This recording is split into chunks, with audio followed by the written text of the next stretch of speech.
ऐसन मनोहर मंगल मूरत सुहावन सुंदर सूरत जी राजा जी एकरे धरल हा जरूरत मुहूर्त खूबसूरत जी राजा जी एकरे धरल हा जरूरत मुहूर्त खूबसूरत जी।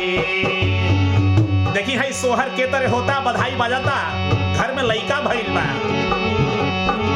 ऐसन मनोहर मंगल मूरत सुहावन सुंदर सूरत जी राजा जी एकरे तरहल हा जरूरत मुहूर्त खूबसूरत जी राजा जी एकरे तरहल हा जरूरत मुहूर्त खूबसूरत जी।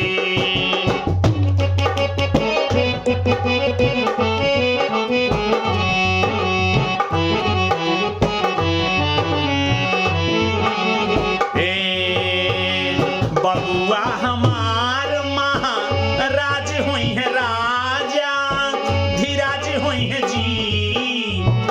बबुआ हमार महाराज हुई है राजा धीराज हुई है जी राजा जी रतन में हीरा पुखराज हुई है राजा जी रतन में हीरा पुखराज हुई है सिरवा के ताज हुई है जी। बबुआ हमार महाराज हुई है राजा धीराज हुई है जी राजा जी रतन में हीरा पुखराज हुई है सिरवा के ताज हुई है जी।